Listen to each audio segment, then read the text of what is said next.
Bonjour chers serviteurs audacieux, bienvenue dans notre émission chrétienne intitulée Le Pain matinal, une émission du ministère Ta Seconde Chance. Je suis Dr Doriane et je vais nous conduire dans la rubrique Exhortation.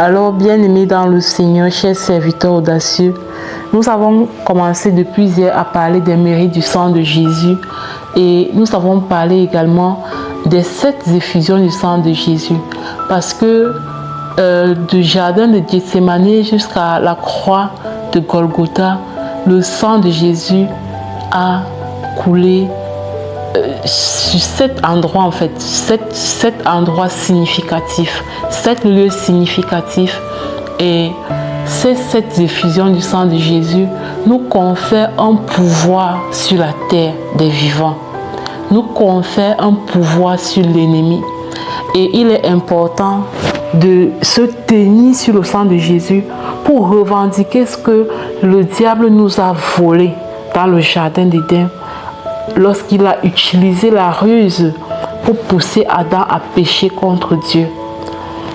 Vous savez, avant le péché d'Adam et d'Ève, ils étaient dans le jardin d'Éden comme des rois, comme des reines, en train de dominer, parce que c'est ce que Dieu leur a dit: je vous donne le pouvoir de dominer sur tout animal qui se meut sur la terre. Soyez féconds, multipliez-vous et dominer sur tout animal qui se met sur la terre. Ça, c'est l'héritage de l'homme au jardin d'Éden.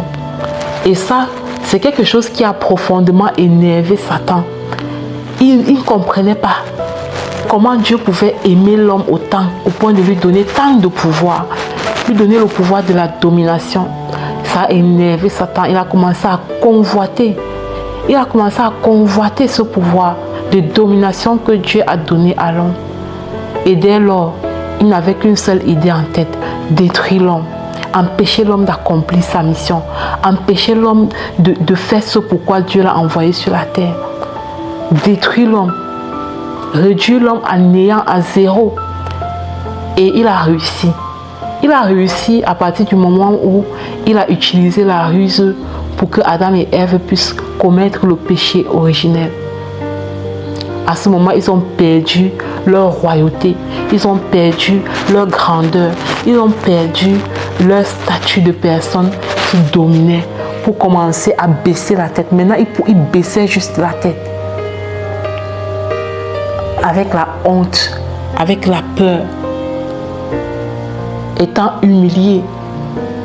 Mais par le sang de Jésus, excusez-moi, comme je disais, par le sang de Jésus qui a coulé au niveau du dos, nous avons pu relever la tête. Nous avons pu retrouver notre dignité de roi. Nous avons pu retrouver cette capacité de dominer sur le péché, dominer sur la maladie, dominer sur la peur, dominer sur tout ce que Satan voulait utiliser pour nous humilier. Et nous pouvons lire en Ésaïe 50, verset 6. J'ai livré mon dos à ceux qui me frappaient. J'ai livré mon dos à ceux qui me frappaient. Lorsqu'ils sont venus prendre Jésus, ils l'ont amené chez le grand prêtre Caïphe. Et arrivé là-bas, souvenez-vous, on a fouetté Jésus avec une verge. Et la Bible dit que cette verge avec laquelle on a fouetté Jésus, ce n'était pas n'importe quelle verge.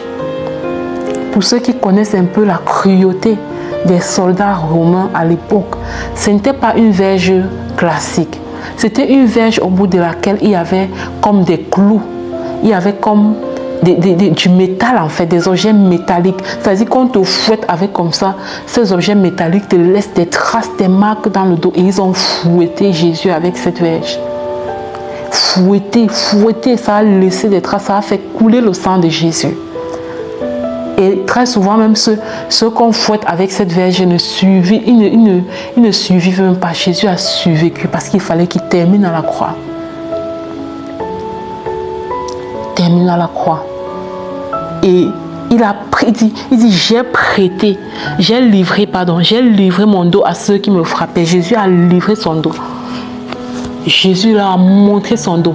Et dans le monde de tout ce qui est guerre, tout ce qui est confrontation, quand une personne tourne le dos à une autre personne, c'est généralement signe d'échec, signe d'abandon, signe d'échec, qui montre que celui à qui tu tournes le dos en fait est plus fort que toi, il t'a dépassé. Donc tu ne combats pas la personne, mais tu lui tournes le dos pour dire j'abandonne en fait, c'est un échec. Jésus a tourné son dos et l'a livré à ceux qui le fouettaient. Le sang qui a coulé, c'est un sang qui signifiait qu'il prenait sur lui en fait, il prenait sur lui nos humiliations, il prenait sur lui nos maladies, il prenait sur lui nos manquements, nos angoisses, nos inquiétudes, nos peurs, nos doutes. C'est pourquoi lorsque tu as peur, souviens-toi du sang de Jésus qui a coulé au niveau de son dos. Tu dis, je plaide les mérites du sang de Jésus qui a coulé au niveau de son dos.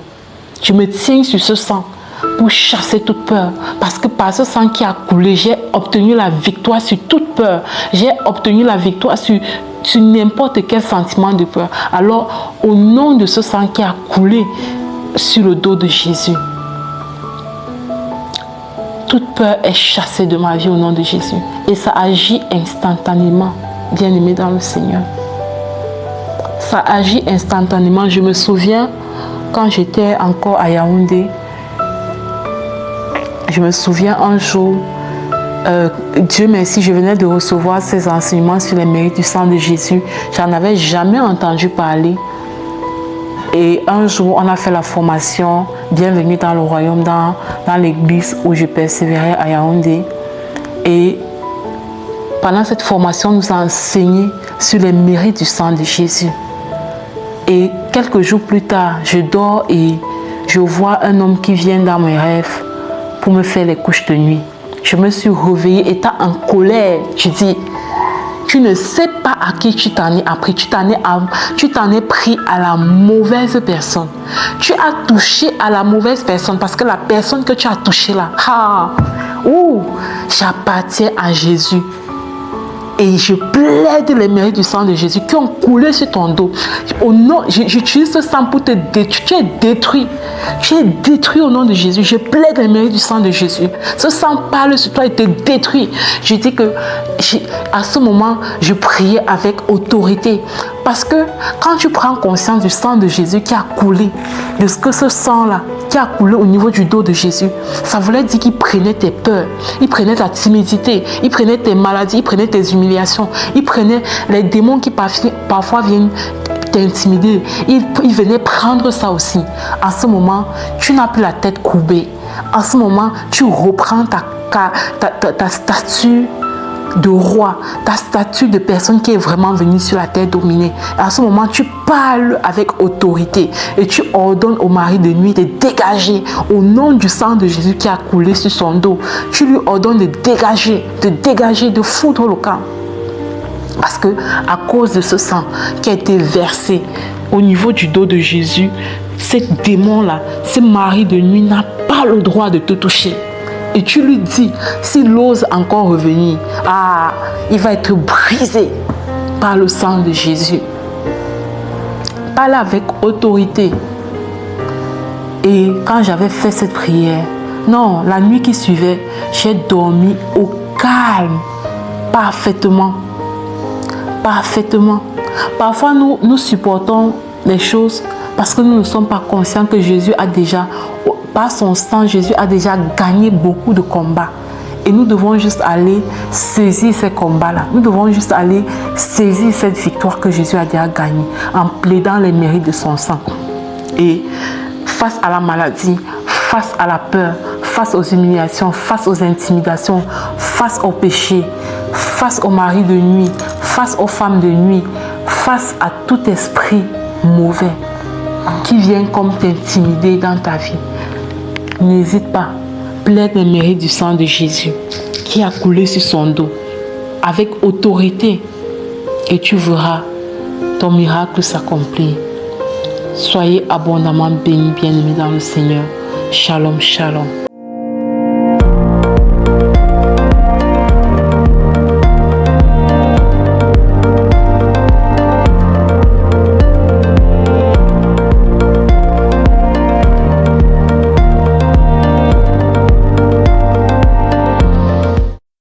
Bienvenue dans cette deuxième partie de l'émission Le Pain Matinal du Mystère Ta Seconde Chance. Ici Lina pour la parole proclamée et envoyée en mission. La parole que le Seigneur Jésus nous donne en ce jour est la suivante. Votre cœur se réjouira et nul ne vous ravira votre joie. Bien-aimés, notre Seigneur dit que la joie qu'il mettra dans notre cœur ne sera volée par personne alors que nous sommes ses enfants. Nous allons tous ensemble proclamer et déclarer cette joie avec foi jusqu'à ce que cela soit notre réalité, peu importe ce par quoi nous sommes en train de passer en ce moment. La vie n'est pas toujours facile, les vents contraires sont présents, les tribulations sont présentes, mais le Seigneur a dit, ne craignez pas, car j'ai vaincu le monde. Alors il nous donne la joie dans cette victoire et nul ne nous ravira cette joie. Je proclame et je déclare que mon cœur se réjouit parce que Jésus vit en moi au nom puissant et glorieux de Jésus-Christ. La joie que Dieu me donne est plus forte que toutes mes épreuves. Mon Dieu m'a donné une parole et je l'envoie en mission dans ma vie. Mon cœur se réjouira et nul ne volera ma joie. Au nom puissant et glorieux de Jésus-Christ. Je proclame et je déclare que personne ne peut voler la joie que Dieu a placée en moi. Chaque jour, je choisis de marcher dans la joie du Seigneur au nom puissant et glorieux de Jésus-Christ. Je proclame et je déclare que même au milieu des difficultés, mon cœur reste ferme dans la joie. Au nom de Jésus, je proclame et je déclare que ma joie ne dépend pas des circonstances, mais de la présence de Dieu en moi. Au nom puissant et glorieux de Jésus-Christ. J'annonce à l'univers que le Saint-Esprit de Dieu remplit mon cœur d'une joie profonde et durable. Rien ni personne ne peut éteindre la joie de Dieu en moi. Au nom puissant de Jésus-Christ, je proclame et je déclare que je célèbre aujourd'hui avec reconnaissance car Dieu m'a donné sa joie. Au nom puissant et glorieux de Jésus-Christ. Ma bouche proclame la joie, mon cœur reçoit et mon esprit la garde. Au nom puissant et glorieux de Jésus-Christ. Je suis une source de joie. Au nom de Jésus, je proclame et je déclare que dans la prière et la louange, je protège ma joie. Au nom de Jésus, je rejette la tristesse et j'embrasse la joie divine. Car ma joie est une arme contre l'ennemi. Au nom puissant de Jésus-Christ, je proclame et je déclare que Dieu renouvelle ma joie chaque matin. Au nom de Jésus, j'annonce à l'univers, j'envoie cette parole en mission. Mon cœur se réjouira et personne ne ravira ma joie. Je déclare que Dieu renouvelle ma joie chaque matin. Et je ne laisse aucune offense, aucune peur ou doute voler ma joie. Au nom puissant et glorieux de Jésus-Christ. Je proclame et je déclare que ma joie grandit avec ma foi au nom de Jésus. Je ris avec la confiance, car Dieu a le contrôle dans toutes mes circonstances. j'ai confiance en lui. Au nom de Jésus. Je garde la joie comme un trésor précieux, car la joie de mon Dieu est en moi. Mon cœur est ferme, ma joie est assurée, car Jésus est avec moi. Au nom puissant de Jésus-Christ. Amen, amen, amen. Selon ces proclamations dans le sang précieux de Jésus-Christ, elles sont oui et amen dans la vie de chaque bien-aimé qui a proclamé aujourd'hui après nous. Partage ces proclamations, cette émission, le pain matinal du mystère Ta Seconde Chance, à tous ceux qui sont autour de toi, afin que l'œuvre de Dieu, la parole de Dieu, soit répandue au travers le monde. Au nom de Jésus. Amen.